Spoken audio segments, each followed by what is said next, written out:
محمود شەو باشەوەیەکی ڕاستە و خۆ لە شاری سلێمانیەوە لاگەڵتانە بم بۆ باسی ڕۆژ میوانەکەشم مامۆستا ڕێبوار تاڵەبانی سەرۆکی ئەنجومەنی پارێزگای کەرکووک لە هەولێرەوە لاگەڵمانە بێت مەبەستمە ئەم شەو لەم بەرنامەیە لەسەر کۆمەڵێک پرس قسە بکەین تایبەت بە کەرکووک.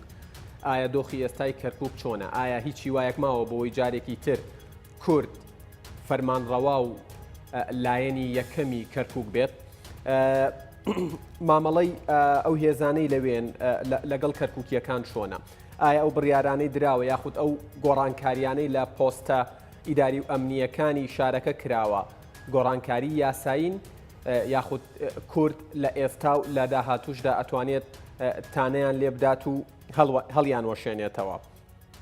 مەبەست مەقسە لەسەرەوە بکەین کە لایەنەکان بەگشتی هەموو لایەنەکان بەگشتی چیان بۆ کەرکووک کردو و چ هەوڵێکیان داوە؟ ئایا ئەو دۆخەی لەناو کەرکووک هەیە لە نێوان کەوانەیە کە ئەو پاشاگەردانیی لە کەرکووک هەیە ئێستا چۆن چارەسەرەکرێ؟ ینی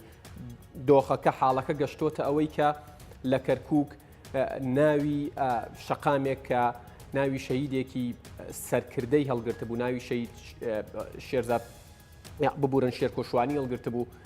ئێستا ناوەکەی لەلایەن تورکمانەکەوە گۆڕاوە و کراوە بە کەسایەتیەکی تورکمان. ئایا ئەمە لە ئەنجامی چی بوو؟ بۆچی ئەم دۆخە گەشت بەمڕۆ؟ ئایا مەبەستمە ئەوە بزانم کاک ڕێبوار تاڵەبانی وەکو سەرۆکی ئەنجومەنی پارێزگای کەرکووک ئامادەیە دەستبەرداری پۆستەکەی بێت؟ ئەگەر ئامادەیە لە بەرامبەر چی و بە چ مەرجێک؟ ئایا ئەوەی دەوترێت کە یەکگرتو و پارتی هۆکارن کە تا ئێستا پارێزگارێکی کورد بۆ کەرکووک دانراوە ئەمە تا چەندە وایە و ڕای ڕێبوار تاڵەبانی و ڕای یەکگرتووی ئیسلامی کوردستان لەو بارەیەوە چییە؟ مەبەستمە ئەوەش بزانم کە مەترسی تعریبکردن و تەتریککردنی کەرکووک لە چ ئاستێکدایە؟ من زیاتر ناڵێم بۆی لە ناو بەرنامەکە مناقەشەی زیاتر بکەین. مامۆستا ڕێبوار تاڵەبانی سەرۆکی ئەنجومەنی پارێزگای کەرکووک سڵاوت لێبێت. سوپاس بۆم دەرفەتە. ئەمەوە بۆ پرسیارە دەست پێ بکەم، دۆخی ئێستای کەرکووک لە دەستی کورد دەرچووە؟ وایە هیچی وایەک ماوە بۆی کورد جارێکی تر لەوێ لایەنی یەکەمی شارەکە بێت؟ سپاس بۆ بەڕێستان بە ناوی خۆی گەورە هێبران، سپاس بۆ بینەران و بیسەرانی کەناڵی کوردستان 24. هەڵباتە تەبعاً ئەو بارودۆخەی کە ڕوویدا ئێستاکە حاڵەتی واقعی حالی کەرکووک ئەوەتانێکە لەژێر سیستەم و لەژێر کۆنتترۆلی کوردستانیان دەرچۆ بۆ مانایی کە پێشووتر بڕیار و یاسا و تەشریع و تەنفیز و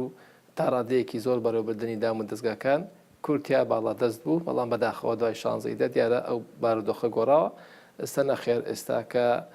حەشدی شعبی و مکافحەی ئیرهابی حکوومەتی ئیتیحادی و ئێستاکەش وا بڵێ ئۆپراسیۆنی کەرکووکیشیان دروست کردووە. سەرکرداتی کەرکووک ئێمە پێشووتر ئۆپراسیۆنی دیجلەمان ڕەت کردەوە بە کۆی دەنگی ئەنجومەنی پارێزگای کەرکووک. ئەمە هەنگاوێکی ترسناکە کە ئێستاکە دروستیان کردو بۆی هەموو هێزە ئەمنیەکان لە ژێر کۆنتترۆلی ئۆپراسیۆنی کەرکووک بێت. پێشووتر پارێزگار سەرۆکی یەکەمی باری ئەمنی بوو، هەموو ژووری ئەمەلیاتی ئەمنی و پەسەندکردن و ڕاگررتنی ئاسایشی شارەکە پارێزگار جێبەجێ ئەکرد. ئێستاکە بەداخەوە ئۆپراسیۆنی کەرکووک ئەو دەسەڵاتانی هەمووی وەرگرتەوە بۆی هیچ جم و جۆڵێک نەبێت ئیلا بە کۆنتترۆلی خۆیان نەبێت. هەر کەسێک لە بەغاوە دێ بۆ کەرکووک لە کەرکووکەوە چێ بۆ بەغا بە ناوی بە هەر ناوێکەوە بێ سەر بە هەر جیەتێک بێ عێراقی بێ دەرەکی بێ بۆی نێبێتە ژوورۆ بۆی نێدێتە دەرەوە ئیلا بە موافقەتی ئۆپراسیۆنی کەرکووک نەبێ. واتە لە ڕووی ئەمنیەکەوە توانم بڵێم کە گرنگترین خاڵی دەسەڵاتە لە شاری کەرکووک بەداخەوە لە دەستی کورد نەماوە و کوردشیش دەسەڵاتێکی تیان نەماوە، هەتا بە هەموو هێزە کوردستانیەکانیش ئەوەی کە ئێستاکە ناو شارن یاخوتوانشی کە دەرچوونە ئێستاکە بۆیان نییە جموجۆڵەکانیان جموجۆڵێکی سیاسیش بکەن کە پێی دەستور بۆیان هەیە هەموو جموجۆلێکی سیاسی بکەن بێجگەلەوەی کە کەرکووک شارێکە ناوچێکی کوردستان دەروی کوردستانە دەروی ئیداری هەرێمی کوردستانە. ئێستاکە ئەگەر هاوکێشە لەسەریش بێت کە بۆیە دوو هێزی تیا بووە، هێزی پێشمەرگە و هێزی حکوومەتی فیدرال بەداخەوە حاڵتش بەدی ناکرێت. بۆیە لە ڕوو ئەمنیەکەوە توانم بڵێم هێزێکی کوردی یاخود کوردستانی لەناو کەرکووک لە ئێستادا بوونی نییە؟ ئەفەن ئەگە دووبارێکی تۆ پرسیارەکە ئەڵێم لە ئێستادا هیچ هێزێکی کوردستانی ئەگەری حەزبەکانیش بێت لەناو کەرکووک لە ئێستادا بوونی نییە؟ هێز نەما هێز تەواو هێزی کوردی نەما ئێستاکە وەکوتم لەوانێ بە تەنها ئەوەی کە بارەکەی هەبوو کە هێزی هەبوو بە تاکید یەکێتی نیشتیمانی کوردستان و پارتی دیموکراتی کوردستان بوو ئێستا پارتیەکە ئەوە نەماوە زۆری لە دەرەوەی کۆرکروکن یەکێتەکانیش بە هەمان شێوە بارەگاکانە نێ بەڵام بێچەکەن یعنی ئەو هێزە چەکداریە نەما و ئاسایشەکانش کە دوو ئاسایشڕۆڵێکی زۆر گەوریان هەبوو گۆڕانکاری لە پۆستە ئیداری و ئەمنیەکانی شارەکە ئەو گۆڕانکاریانەی لە پۆستە ئیداری و ئەمنیەکانی شارەکە کراوە تا چەندە گۆڕانکاری یاساین بەبێ کورت هەمووی نایاساییە هەمووی نادەستوریە چونکە ئێمە بە پێی یاسای هەفتاوێکی برێمەر بێ یاخود بە پێی یاسای بستوێکی 2010 هەموارکرا بێ هەموو حاڵەتێکی ئەمنی ئاسایشی چی لە بەڕێوەبردن بێ چی لە دامەزراندن بێ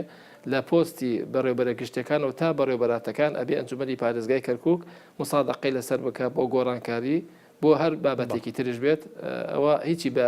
موافقەتی ئەنجومەنی پارێزگای کەرکووک نەگەوە هیچیشی هەماهنگگی نەکراوە لەگەڵ ئەنجومەنی پارێزگای کەرکووک چونکە خۆتان نەزانن دوای شانزەیدا ئەنجومەنی پارێزگای کەرکووک کۆ نەبووەتەوە بە ڕەسمی. بەڵێ بەنسبەت یعنی ئەوەی کە بەڕێوەبەری پۆلیسی کەرکووک دەسەڵاتی ئەوەی هەیە لە ڕووی یاساییەوە کە پۆستە ئەمنیەکانی شارەکە و پارێزگاکە هەڵبۆشێنێتەوە نەخێوتم بۆ کەس نییە بە پێی یاسای بجارێ برێمەر دەسەڵاتێکی زۆر گەورەیدا بە ئەنجومەنی پارێزگای کەرکووک کە خۆی تەنها تاکە دەسەڵاتەکە لە گەورەترین پلەی ئەمنی کە جەنابی پارێزگارە کە سەرپەرشتی ئەمنی هەموو شارەکە کە تاگاتە بەڕێوەبەری گشتی پۆلیس تا بەرگەکانی تری دەستگا ئەمنیەکان ئەبێ هەمووی بە موافقەی و مسادەقەی ئەنجومەنی پارێزگای کەرکووک بێ بەڵام ئەوە نەکردراوە کوتم لە حاڵەتی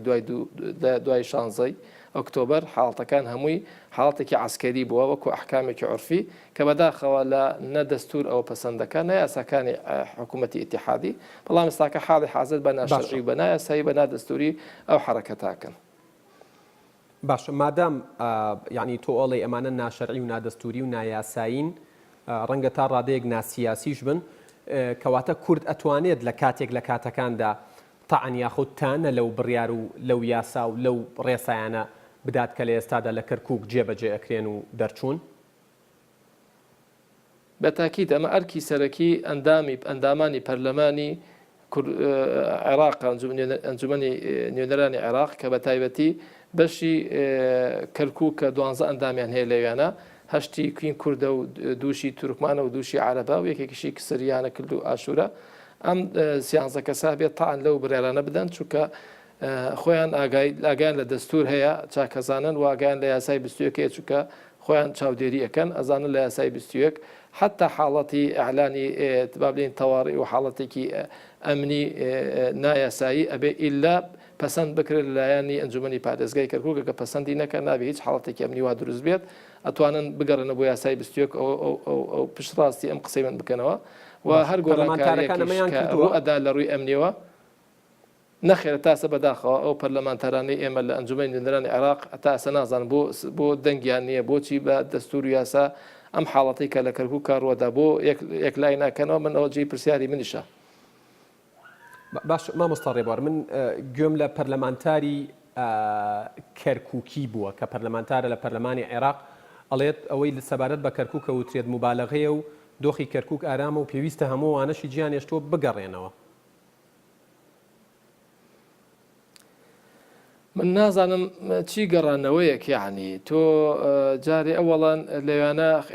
عێراقێک لە پێی دەستور دوای دیباجەکەی ئەحتیما دەکات دوو سەرچاوە ئاینی ئیسلام و سەرچاوی دووەمشی دیموکراتیەت یعنی هەردووچی پێشێل کراوە لە شاری کەرکووک ئەو سیانزە خاڵی کە دایان بە عەبادی جێبەجێیکە کە خۆی ناوینا فەرزی قانون بەداخەوە هەمووشی لە خاڵی حوتوەش باسی ئەواکەن بە پێی یاسا و دەستور بێ تەمانەوەی عەبادی جێبەجێ کرد بە پێی یاسا و دەستور نەبوو ئەو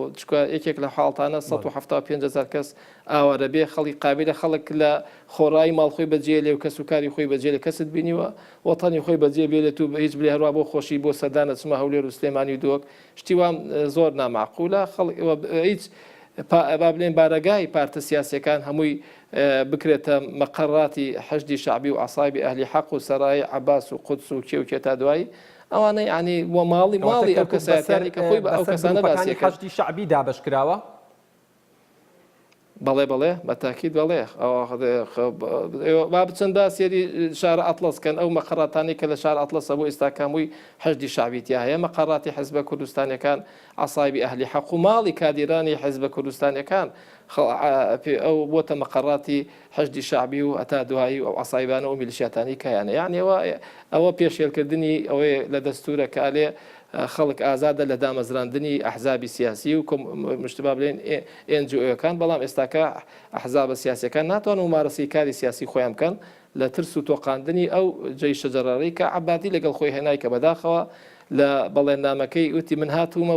نامێ کەس بتۆقێنم فقط هاتوومە چەند خاڵێکم ێ فڕۆکەخانەکانم تەسلیم کەن و ئەوەی کە پێوترێ خاڵە سنووریەکان ئەویش کە هەمووشی نادەستوریە کە چووکە لە سەلاحەتی مشتەرەکیش شتی وا باس نەکردراوە بەڵام بەهەرحاڵ ئەوەی کە ویستی کە من نامێ کەس بتۆقێنم مەسە خەڵک تۆقاوە ئەوە دووس خورمات و ئەوە جینۆسایدی بەسەر کراوە ئەنفالی بەسەر کراوە کە با بڵێن سەحافی ئەکوژرێت و خەڵکە تۆقێندرێت و بە شەوانە کوتنە ماڵی خەڵکانەوە یعنی ئەو کەسانەشی کەوارن بەداخەوە حەزەکەم لە برادەرەکانی خۆیان پرسیار کەم زان بارودۆخیان چۆنە ینی چۆن ئەتوانن ممارەسی حیاتی سیاسی خۆیانکەن ئەو کەرکووکەی کە کاتی خۆی ئێمە هەموو بڕیارەکانمان ئێمە تەحەداکەین تاکم ئێستاکەش هیچی لە یاسا و دەستور دەرنەچوە بەڵام ئەو هەنگاوانەی کە حکوومەتی ئیتیحادی ناوێتی من تەسەور ناکەم یەک هەنگاوێک لەو هەنگاوانە نە پشت بەس بێ بە یاسا نە بە دەستور نە حتا بەو سیانزە خاڵەی کە ئەنجومەنی نوێنەرایەتی عێراق لە پەسەندیا کە بەداخەوە کە ئەنجومەنی پارێزگای کێتان لەم پێشێلکاریانە ئاگادار کردوتەوە من طبعا هەڵبەتە ئەما بێت دام و دەستگایەکی تایبەتی بۆ دامدرێت من بۆ خۆم حالیان لە هەولێر سەردانی قۆنسڵگایەکانم کردووە قۆنسڵگای ئەمریکام کردووە و چوومەتە ئەڵمانیەکە و چوومەتە رووسیەکان و بەدەستمەوەی بچمە بەریتانیا و فەڕەنساش لە هەمان کاتە چوومەتە ئەنجومەنی دادگای هەولێر و چوومەتە ئەم شوێنانەم کردووە کە و لەگەڵ ئەوروپا قسەم کردووە قۆنسڵخانەکان نوێنەری وڵاتان لە هەولێر چ ڕێیەکیانەیە کاتێ تۆ باسی ئەم پێشێلکاریانەیان بۆەکەی کاتێ باسی ئەوەیان بۆکەی تۆ سەرۆکی ئەنجومەنی پارێزگای کەرکووکی سەرۆکێکی شەرعی ئەنجومەنەکەی بەڵام ئەوەتا لە هەولێرە ژیت لە هەولێر دانیشیت ئەوێت جێشتووە لە ترسا ینی بۆ ئەوەی گیانی خۆتان و ماڵ و مناڵتان بپارێزن هەموو شتێکتان جێشتووە تەنانەت ماڵەکەی تۆ ئێستا عەسایبی ئەهلی حەقی تایە بەڵێ بەتاکیت ئەمە طبعا لای ئەمریکەکان هەتا ڕادەیەکی زۆر بە چاواشە کرابوون یعنی کە من بارودۆخەکەم باس کرد بۆ بابەتی کە لە کەرکووکە ڕوو ئەدا بە حاڵەتە حەقیقەکەی کە حتاکم ئەو پرسیارە ڕووداوتیان ئەیە باشە تۆ بۆ ناچیتەوە ممارەسەی کاری خۆت بکەی مەثەلەن من پیانم وت فەرمونون ئەگەر ئێوە گە زمانێکی خۆتان نەتوانن بە زمانێکی ئەمریکی بە تەمینێکی ئەمریکی ئەم گەڕێنەوە بۆ ناو کەرکووک ئیشی خۆم جێبەجێەکەم وتیان ئێمە ناتوانین ئەوە تیش بۆ تامینکەین هەن ئەگەر ئەمریکیەکان ناتوانن تامینی ژیانی سەرۆکی ئەنجومەن بکەن ئەنجا تەسلیمی قەدەرت کەن دەلێ بڕۆ لەگەڵ حەشدی شعبیە تەنسیقکە من ئەو حەشدی شعبیە بە چ ئەساسێک لەگەڵی تعامل بکەم کە ئەو پێشێلکاریانی دروست کردو کە لە دووس خۆرمات و جینۆسایدی کردو کە خەڵکێک ینی ئەوتمان بەبێ تەوافقی سیاسی پەسەند کراوە کە مؤسسەیەکی ڕسمیە بەڵام پەسەند نەکراوە کە جینۆساید کات و تعدا لە خەڵک بات و خەڵک بتۆقێنێ و خەڵکەوە بکات جا لەبەرەوە هیچ زمانەتێک نییە بۆ هیچ خۆت لەلایەن سیاسی حەیدەر عەبادی سەرۆک وەزیرانەوە داوات لێ کرابوو کە بگەڕێیتەوە کەرکووک بۆ سەرکارەکەت من بەڵێ من چەند جارێک پەیوەندیان پێمەوە کرد و منیش پیامی تۆ هەمان شێوە ئەم هەوڵای من بە ئەوە بووە کە ئەو خەڵکە با بگەڕێتەوە شاری کەرکووک ئەو پارتە سیاسیانە حاڵەتی یاسایی دەستوری خۆیان وەرگرن قەرەبوو زیانی ئەو هەموو خەڵکە بکەن کە تووشی بووە و تەمینی خەڵکەن و زمانەت بۆ خەڵکە بکەن کە ئەگەڕێنەوە ناگرترێن تاوان هەڵبەتە ئەوانات لەگەڵ کردن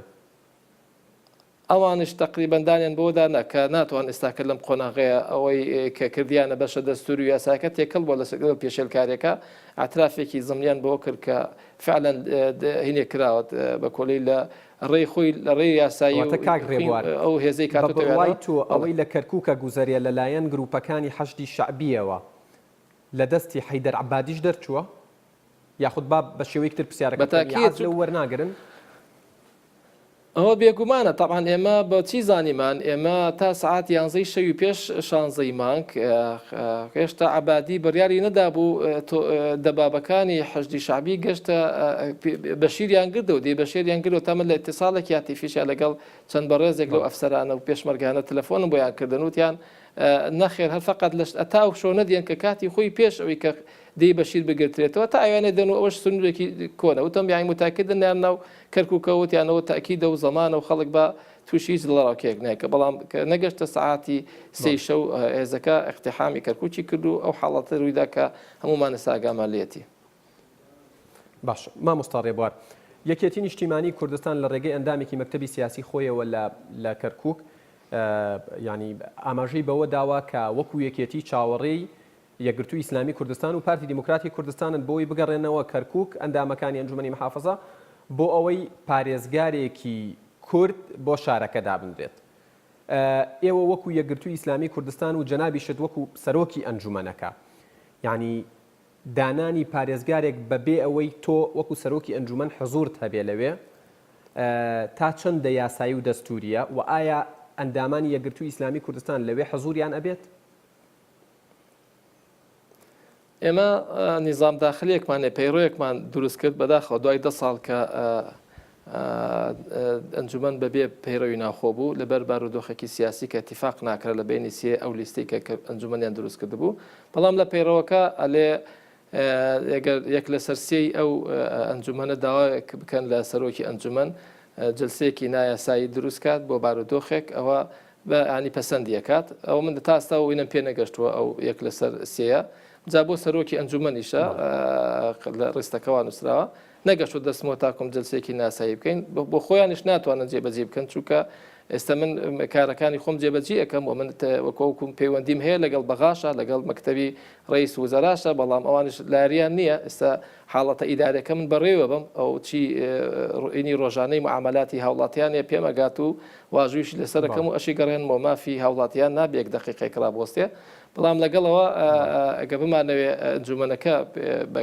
بەکار بخینەوە هەڵبەتە من ئێمە لیستی برایەتی دەستەیەکمانێ بۆ بەڕێوەبردننی لە 3 کەس پێک دێ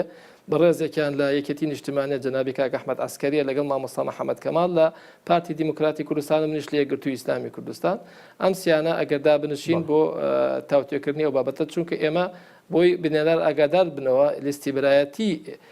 ستافی حکوومەتی کەرکووکی تەشکیل کردووە لیستی برایەتیش پێک دێت لە 5 حزب ئەو 5 حزبا بێ کۆبنەوە کە یەکێتی و پارتی و یەکگرتوو پارتی بڕیار بوویەوە لە دەرەوەی کەرکووک کۆبنەوە بەنیازن کۆبنەوە لە هەولێریا لە سلێمانی من باشی نازانم لە دەرەوەی کەرکووک کۆبینەوە کەرکووک شاری خۆمانە بێمە بگەڕێنەوە بۆ کەرکووک و لە کەرکووکش کۆبوونەوە کە بکەین لە کەرکووکشەوە برارەکان دەرکەین و پارێزگاریش دانین و کە لە پارێزگار لە پشکی یەکێتی نیشتیمانی کوردستانە ئەوە سەرۆکی ئەنجومەن و جێگری سەرۆکی ئەنجومەن بە پێی اتفاقێکی سیاسی دانراوە ئەو کاتە اتفاقی سیاسیە بێ لە سەروی هەموو لایەکەوە بێت. باشە تا ئەم ساتە کێ پارێزگاری یاسایی و شەرعی کەرکووکە؟ هەتا ئێستا ئێمە بە پێی بڕیاری ئەنجومەنی پارێزگای کەرکووک چونکە ئێمە دکتۆر نەزبەتین کە ئیقالە کردرا ئەنجومەنی پارێزگای کەرکووک بە کۆی دەنگ ئەو ئیقالەیان ڕەفز کردەوە و دوای ئەوە تر پارێزگار خۆی چۆت داوایەکی قەید کردووە لە محکەمەی ئیتیحادی بیان قەزا ئیداری بێ بەڵاموانش خۆتە نەزای لەم بارودۆخە کە یەکێک لە بەرگەکانی سیانزە خاڵەکەی ئەنجومەنی نوێنەران بێ ئەو مەحافزەلا بردرێت جا سەرۆک کۆماریش تەوقیعی لەسەری کردووە هەڵبەتە هەر هەمووی بە پێی یاسای بەرێمەر مخالفە ینی پێچەوانەی یاسایان کردو ئەمە یاسای هەفتاوێکی بەرێمەر ئەنجومەن خۆی پارێزگادانە خۆشی عەزلیەکات جا لەبەرەوە بێ ئەو عملیە ئەو پرۆسەیە لە ئەنجومەنەوە دەربچێت ئەبێ هۆکارەکانشی دەستنیشان بکردرێ هەتا نەگەڕێنەوە سەر و یاسای هەرچیەکە کردرێ ناشەرعی و نادەستوری و نایاساییە. باشە مامۆستا ڕێبوار لە سێ ئەندام ئەنجومەنەکەی یەکگرتووی ئیسلامی کوردستان دوو ئەندامتان بڕیارە بگەڕێتەوە بۆی لە دەنگدانەکە بەشدار بێت و پارێزگارێکی کورد یەکێتی بۆ کەرکووک دابنرێت؟ دووبارەیەکم ئێمە یەک تەوەجوهمانەیەوەکو یەکگرتووی ئیسلامی کوردستان ئێمە بە کۆلەی یەک ئەم ئینا لیستە ئەم حزبانە دروستی کردووە یەکگرتوو خۆی تەوقیعی کردووە واژووی کردووە کە لەگەڵ یەکێتی و پارتی و دوو حزبەکەی تر پێکەوە پرۆسەی بەڕێوەبردننی شاری کەرکووک بکەن باوەڕ ناکەم یەکگرتووش لەو ئیجماع دەرچێت چووکە لە ئیجماعی نیشتیمانی یەکێکشە لە ئامانجە سەرەکیەکانی استراتیژیەتی یەکگرتوو لە کۆنگرەی حوتە کە ئێمە لە ئەجماعی گشتیا دەرناچین جا لە کاتێکا کە ئیجماعێکی نیشتیمانی گشتی بوو هەموو حیزبە کوردستانەکان موافق بوون لەسەرەوەی بچینەوە هەمومان پێکەوە چینەوە ئەگەر لایەک نابێت بە تەنیا قەرار بدات یاخود مەڵبەندێک لە حیزبێکە ئێمە حتا لە بەڕێزانێکێتی نیشتیمانی کوردستان داوا لە مەکتەبی سیاسیەتی نیشتیمانی کوردستان ئێمە نووسراوێکمان کردو بۆ سەرجەم مەکتەب سیاسیەکان لە پێش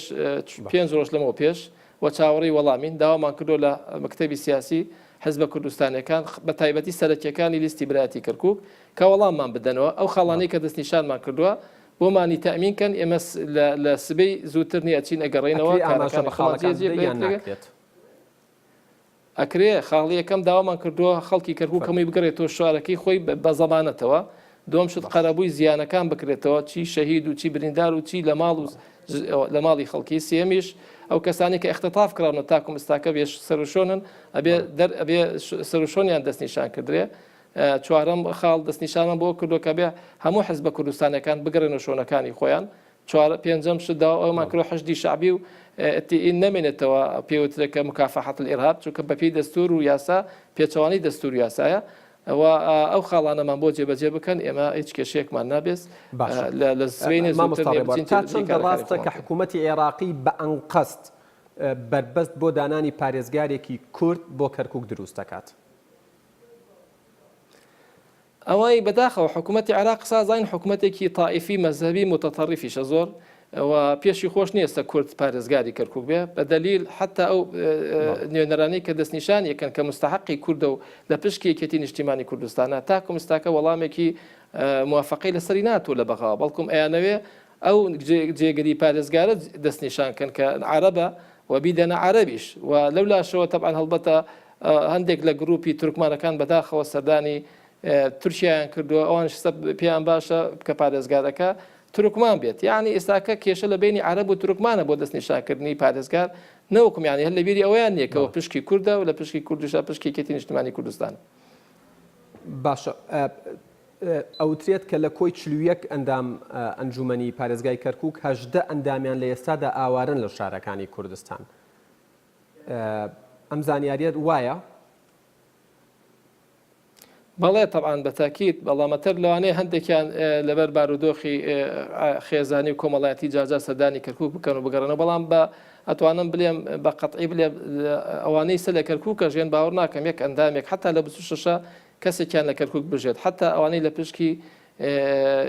بێجگە لە یەکگرتوو پارتیش لە پشکی یەکێتیش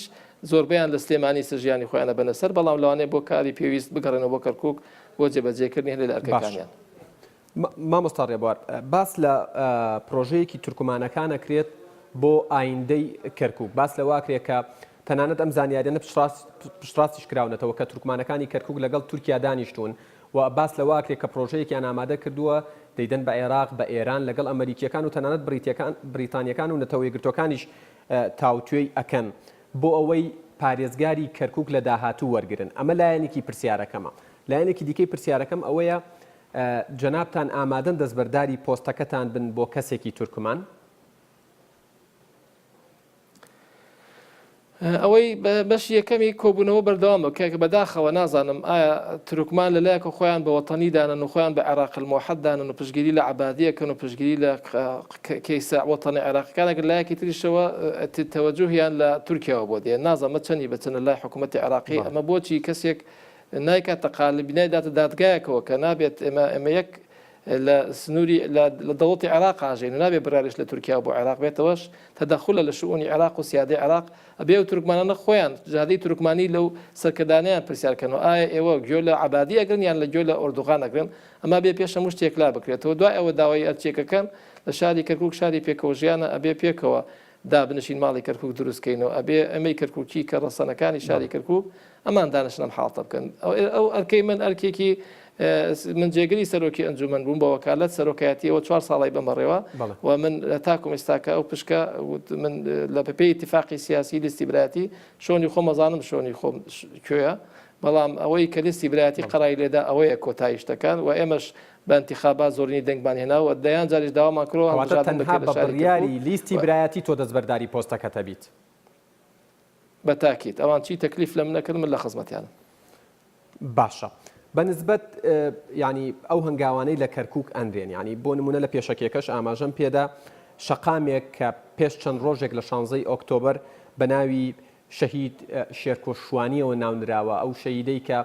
شەڕی داعشی کرد بۆ ئەوەی کەرکووک بە جوانی و بە پارێزراوی و بە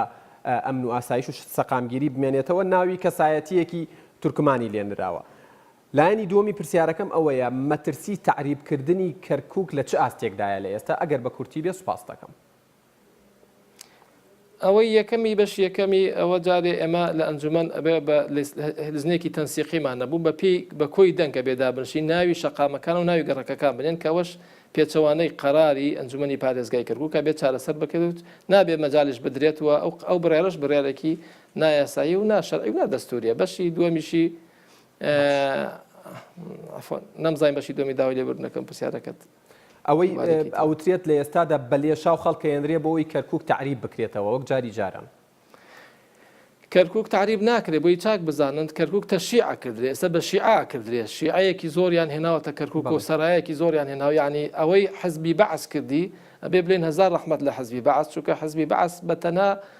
چەند ساڵ 35 ساڵ محاوەڵی کرد بە عەرەبکردنی کەرکووک پێی نەکرا بەڵام دەستکاری مەذهبی نەکرد یعنی حزبی بەعس و نظامی سەدام بەڵام ئێستاکەمان بێجگە لە تعریب تەشیعیشیان بۆ زیاد کردووە ئێستا لەوانەیە فترێکی تر عینیا کرد با بڵێن ئۆپراسیۆنی کەرکووک داوای تەتەوعەکە واچ کەسێ بێت تەشیع یەکسەر وەریەگرن یعنی ئێستاکە گەڕەکەکانیشیان دابش کرد بەسەر سەرای عەباس و سەرای قودس و سەرایەکێ یعنی بەغدا و دیالە و ئەمبار و فەلوجە و خەریکە مۆستیش تەشیعەکەنەوە یانوێ کەرکووکیش بەرەو ئاقارە بەرن ئەوە کە شتەکە مەزەبیشە زۆر هیوادارم حزبە کوردستانیەکانیش ئاگاداری ئەم قسانەی تۆ بن و بزانن کە مەترسیەکی گەورە لەسەر کەرکووکە لە ڕووی تەتریککردن تعریبکردن تەناندۆکو جنابیش تامەژەت پێدا تەشیعکردنیش ئەگەر فریای نەکەون لە داهاتووە بارەکە زۆر قورسرە بێ بۆ کورد مامۆستا ڕێبوار تاڵەبانی سەرۆکی ئەنجومەنی پارێزگای کەرکووک زۆر سوپاس بۆ زانیاریەکانت سوپاس بۆ ئەم دەرفەتە.